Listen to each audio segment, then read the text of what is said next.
Good morning, friends. It is July 21st, 2025. It's about 4 in the morning, a little bit after. It's about the time. I often get up to feed the dog. You may hear dog noises in the background, actually. And actually, today I've been up a little bit earlier because I hear rain on the roof. It's the middle of summer. We haven't been having a lot of rain. And I realized my car window was down in the driveway, so I just decided to get up and deal with that. So I've been up for a little bit, just giving you some context for where I'm at in this time and space. And I wanted to do in this little video sort of a quick tour of a website called Synergetics on the Web, which I've kind of been dragging along through time since the 90s. I was one of the first people to pump a lot of synergetics onto the web. The web was new in the 80s. Actually, it wasn't really usable until it became the graphical web through the Mosaic browser, picked up by Netscape, and then became the browser wars. If you lived through all of that, the quick evolution of JavaScript from LiveScript, all of that. Sun Microsystems, the whole Java ecosystem. Why was it named JavaScript? It's Java and JavaScript are not really the same language at all. Well, there was a branding thing going on around coffee. You may remember some of the little Java icons and widgets and all that. I wrote Java applets thinking they might be the future. I had a spinning cube, which no longer spins, or actually, I don't even think I have a screenshot of it. I am in Synergetics on the web now, and we're looking at where I talk about quaternions, not to be confused with quadres, which I talk about a lot on this channel. There's stuff about quadres here too. There's my pamphlet, produced in association with the Buckminster Fuller Institute in approximately 1991, which was published. Russ Chu, Synergetica, he also had been working on sort of a magazine format, and this became volume 1, issue 1 of what might have continued but didn't. So it's the only issue of Synergetica that got published with an ISBN number. And then I took the graphics. Well, actually, I don't remember how many of these graphics were in the published hard copy. It wasn't color, I don't think, inside. But anyway, I took relevant graphics and republished the whole thing on the web, as I usually do in Synergetics on the web. And I really encourage you to find this pamphlet and give it a read, because it sort of teaches synergetics if you don't know any, and sort of gets you up to speed of what we were up to by 1991. And then there's stuff about domes, the history. I've always credited Bowersfeld's for his Jenna dome, having to do with the planetarium there on the roof, and then other planetaria. Planetarium is a logical place for people to be thinking in the round, so to speak. I mean, really, your planetarium should go a full sphere, because there's stars above, under you, omnidirectionally. There's stars, but of course, planetarium has to have seating and sit on the ground. You can't really look down under, but what you do is you just rotate the stars that are under you up above you, and you say the Earth is turning. Like, you can even turn the Earth in ways the Earth doesn't turn, like reverse north and south poles, so the south stars are right overhead. All that planetarium stuff, reorientation, having that big spinning thing in the middle of the room, that kind of thinking, by the way, astronomical, letting your coordinate system go to different planets, kind of like there's a open source program, is it called Celestium? It lets you fly around and say, what would the world look like, or what would the solar system look like right now if I were on Mars looking in this direction? It lets you break loose from the gravitational field of Earth, or, always thinking, if you're kind of like mentally flat Earth, you can't do this. Like, even if you don't believe in the flat earth hypothesis, you know for sure the earth is round.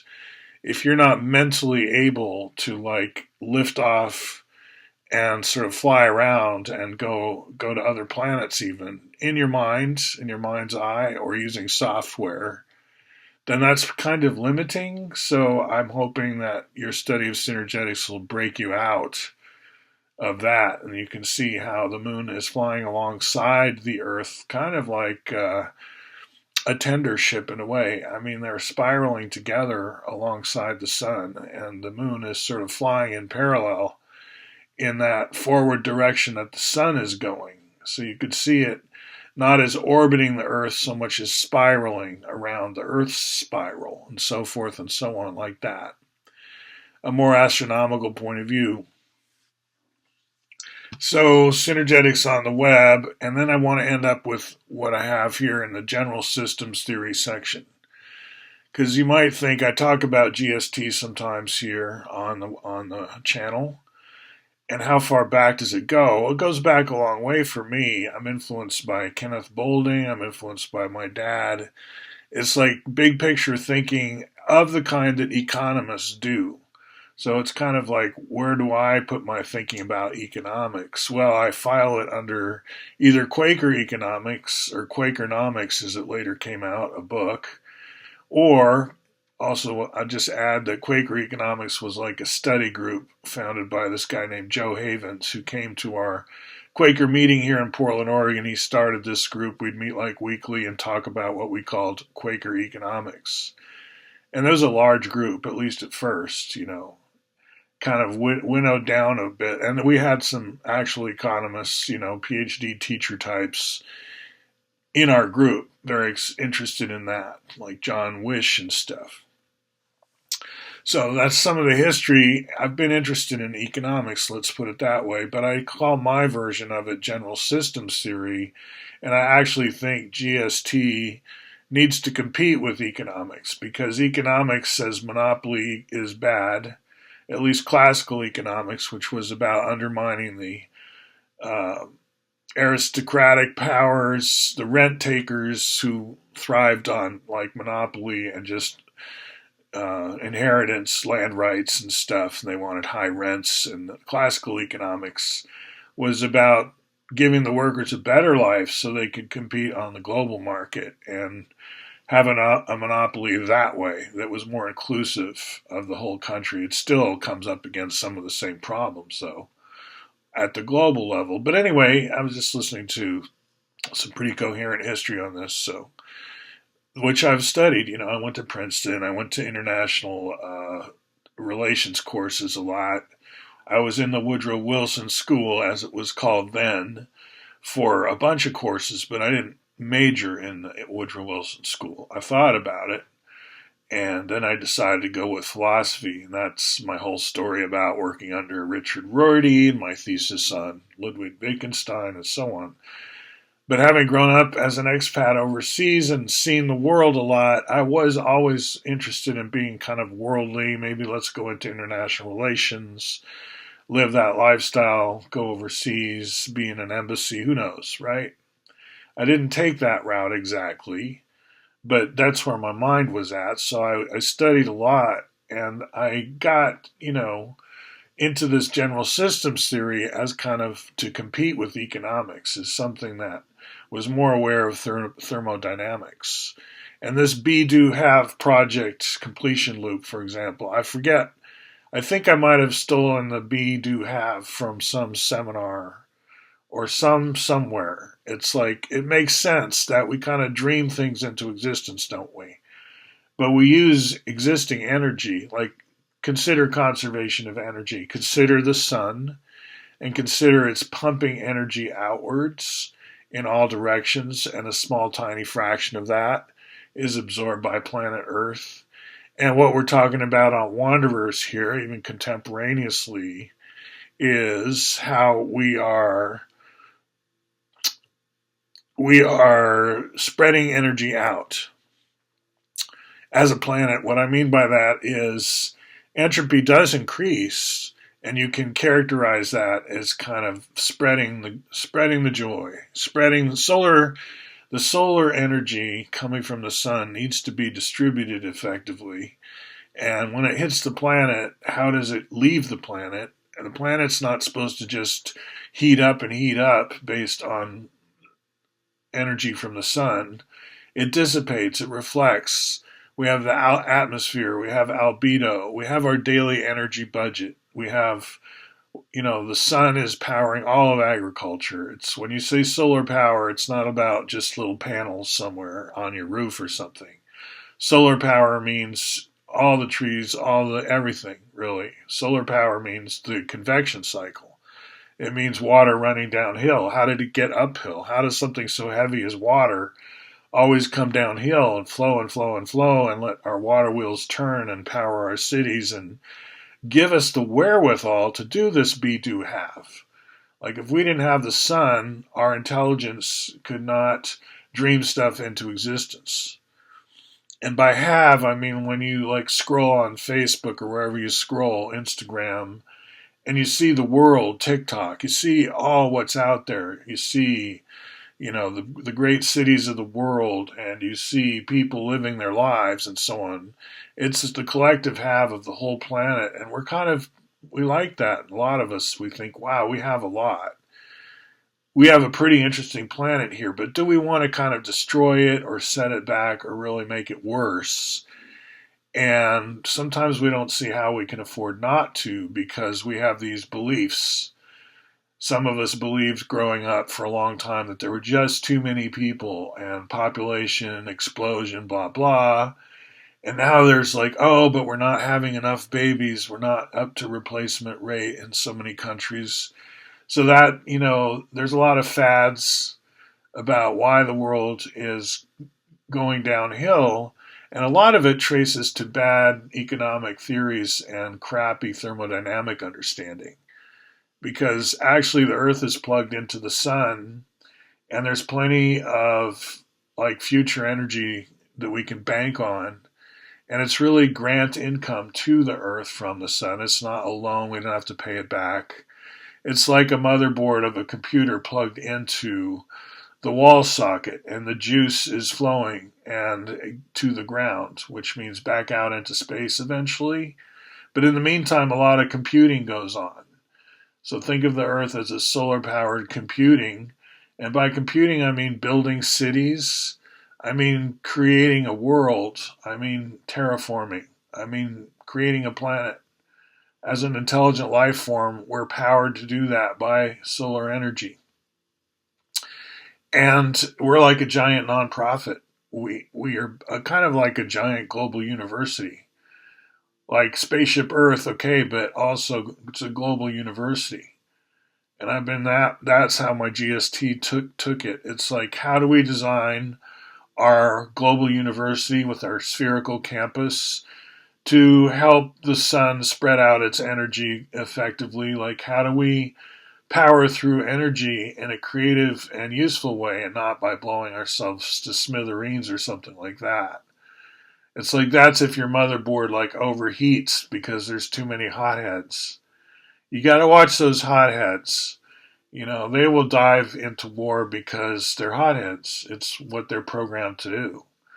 And unless you have cool counter programming, counterintelligence, the hotheads will get an upper hand.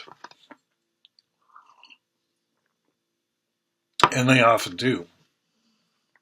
But if you have a clear understanding of our situation, which is we're not about to run out of stuff, we recycle. And I mean precious metals. I mean all that money, all that stuff. It's not draining away and in such a way that entropy is going to inevitably consume us and make our civilization into Mad Max or something just by laws of physics. That's the bad physics that's creeping in sometimes.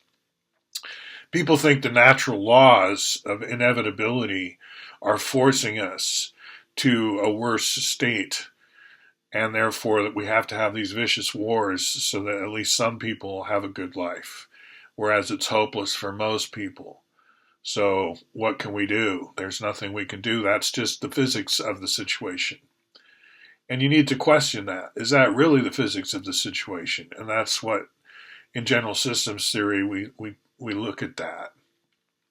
And I often talk about this slide, which I'll conclude on, which is, if we were thinking more clearly and had more informed understanding of our situation, we'd be on this outer curve. We're sure we could make even more lethal weapons, no problem. We have the technology, but why would we? Because we know we have enough, and so swing this arrow down and go for livingry, right? Make it a better, more interesting, funner planet, which it already is, but it's so horrible as well, in ways we could fix. Or if your thinking is muddy and you haven't really been keeping up and you're some like semi-idiot in the Senate or something, I can think of one or two, then you're on this inner curve of the dummies. The dummy curve, you don't see a way to have a good forward direction in the living direction. You just see winning some stupid war as your only best option. So you're stuck pointing up in this direction towards all guns and no butter, right? This is typical economics diagram. This is how they think, guns versus butter. And I'm saying if you think clearly, you go for butter. But if you're an idiot, you're going to go for the guns.